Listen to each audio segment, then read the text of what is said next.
Har Har Mahadev guys, કેમ છો બધા? મજામાં? વંદે ગુજરાત ટીવીની શિવ પુરાણ સિરીઝમાં તમારું હાર્દિક સ્વાગત છે.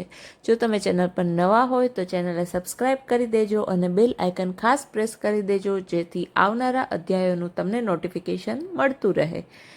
તો શિવ પુરાણ સિરીઝમાં અત્યાર સુધી આપણે જોયું, શિવ પુરાણમાં કુલ 7 સંહિતાઓ છે, જેમાં પહેલી વિદ્વેશ્વર સંહિતાના 5 અધ્યાયો ઓલરેડી આપણી ચેનલ પર અપલોડ થઈ ચૂક્યા છે.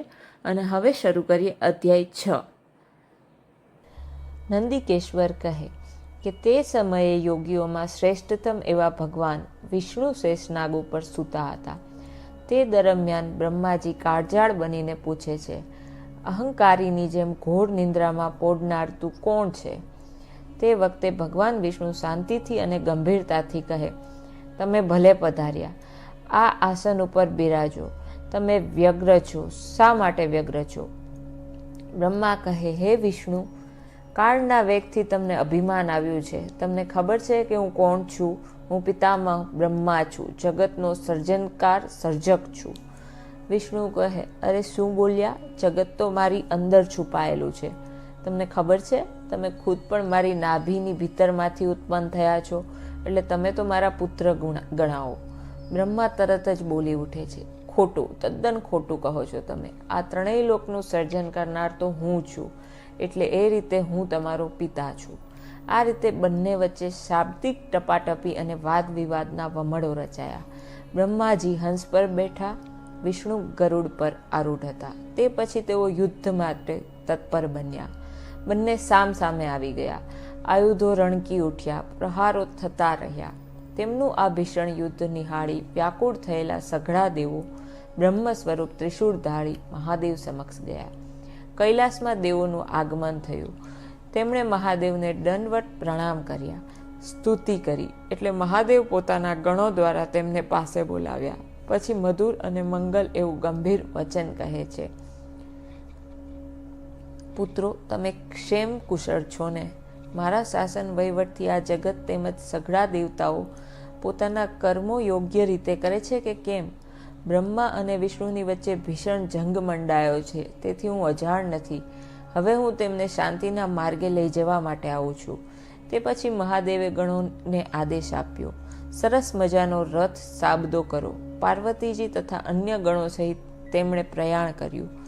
તેઓ તત્ક્ષણે યુદ્ધના સ્થળે પહોંચ્યા. અદ્રશ્ય સ્વરૂપે તેઓ યુદ્ધને નિરખી રહ્યા. અસ્ત્ર શસ્ત્ર અથડાતા તણખા જરી રહ્યા હતા. હાકલા પડકારા થતા હતા. સુરાતનના સુસવાટા બોલી રહ્યા હતા. વાતાવરણ પણ આ યુદ્ધથી સ્તબ્ધ હતું. મહાભયંકર પ્રલય થવાની શક્યતા નજર સામે હતી. આમ આ સ્થિતિ વધુ ચાલી રહે તો અનર્થ થઈ જાય તેવો માહોલ હતો. સાગર દીન દયાળુ પરમ કૃપાળુ કૃપાનિધિ શિવજીના હૈયે દયાનું ઝરણું વહી ચાલ્યું. તેમણે તે ઘડીએ અગ્નિના મોટા વિશાળ થાંભલાનો આકાર ધારણ કર્યો. તે પછી તેઓ બંનેની વચ્ચે નિષ્કલ સ્વરૂપે ઊભા રહ્યા. આ જોઈને બ્રહ્મા અને વિષ્ણુના શસ્ત્રો શાંત પડી ગયા. યુદ્ધ થંભી ગયું. તણખાઓ શમી ગયા. બંને આશ્ચર્ય મિશ્રિત ભાવે પરસ્પરને તાકી રહ્યા અને પૂછવા લાગ્યા, આ અદ્ભુત આકાર શેનો હશે? તે શું હશે? અરે, આ થાંભલાના ઉપરનો અને નીચેનો છેડો ક્યાં છે તે આપણે જાણવું જોઈએ. તે ઘડીએ જ વિષ્ણુએ વરાહનું સ્વરૂપ ધારણ કર્યું. તે થાંભલાનું મૂળ શોધવા કામે લાગ્યા. બ્રહ્માએ પણ હંસનું રૂપ ધારણ કર્યું. થાંભલાનો છેડો તો શોધવો પડે ને. હંસે ઉડ્ડયન કર્યું, ઊંચે ગયો.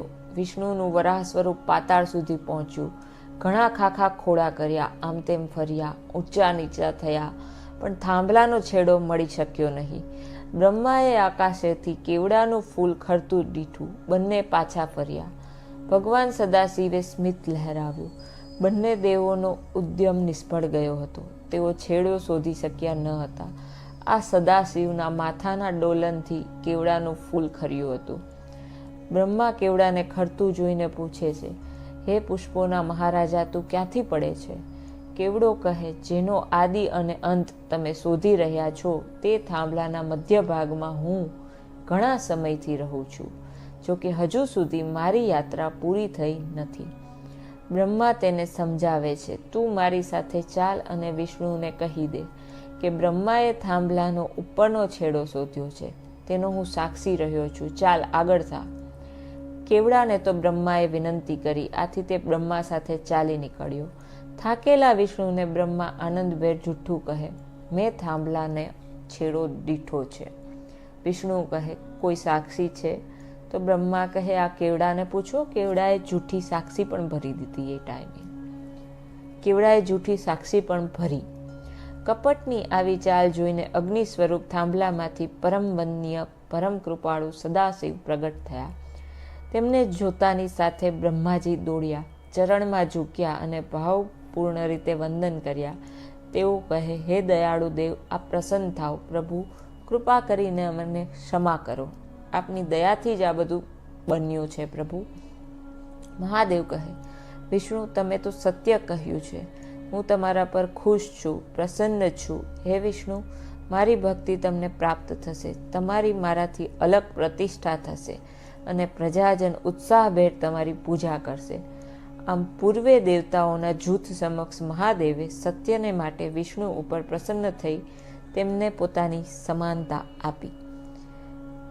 પછી બ્રહ્મા તેમજ કેવડા પર શિવજીની કૃપા. નંદિકેશ્વર કહે કે તે પછીની ક્ષણે જ બ્રહ્માનો ગર્વ ઉતારવા પ્રભુ મહાદેવે તેમને ભમરોની વચ્ચેથી ભૈરવને પ્રકટ કર્યો. તેને આજ્ઞા કરીને કહે, હે વત્સ, તું અબઘડી આ તલવાર થકી બ્રહ્માની પૂજા કર. તરત ભૈરવે તલવાર ઉઠાવી. તેણે તલવાર વડે બ્રહ્માનું 5મું મુખ કાપી નાખ્યું. બ્રહ્માના આ 5મા મુખે જ ગર્વિષ્ઠ ભાવે અસત્ય ઉચ્ચાર્યું હતું. ભૈરવે ફરીથી તલવાર ઉગામી. બ્રહ્મા ભૈરવના ચરણોમાં પડ્યા. તે ધ્રુજવા લાગ્યા. પોતે બચાવ માટે વિનવણી કરવા લાગ્યા. વિષ્ણુએ મહાદેવને વિનંતી કરી. તેથી મહાદેવે કાળઝાળ ભૈરવને રોક્યો. મહાદેવની આ ઉદારતા હતી. એમણે દયા દાખવી, પરંતુ શાપ પણ આપ્યો. હે બ્રહ્મા, તમે ઠગાઈ લૂંચાઈ કરીને અભિમાનના પોષણ અર્થે જુઠ્ઠું બોલ્યા. માટે લોકોમાં તમારો આદર સત્કાર અને ઉત્સવ પ્રતિષ્ઠા થશે નહીં. તેથી જ એ સમજુ સજ્જનો, તે ઘડીથી આજ દિન પર્યંત બ્રહ્માજીને મળેલા શાપ મુજબ તેમની પૂજા થતી નથી.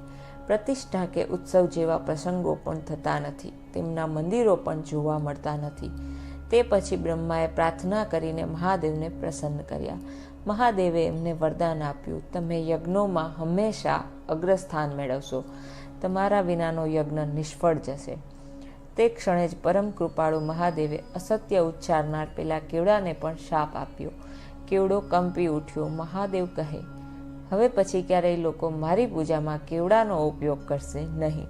એટલે જ આપણે કોઈ દિવસ મહાદેવની પૂજામાં કેવડો ચડાવવામાં આવતો નથી. કેવડાએ અપરાધ બદલ ક્ષમા માગી. તેના ચહેરા પર કરુણાભાવ છલકાયો. તે સ્તુતિ કરીને કહે, પ્રભુ, આપ શ્રીના સ્મરણ વંદન માત્રથી પાપનો નાશ થાય છે. મને તો આપ શ્રીનું દર્શન થયું છે.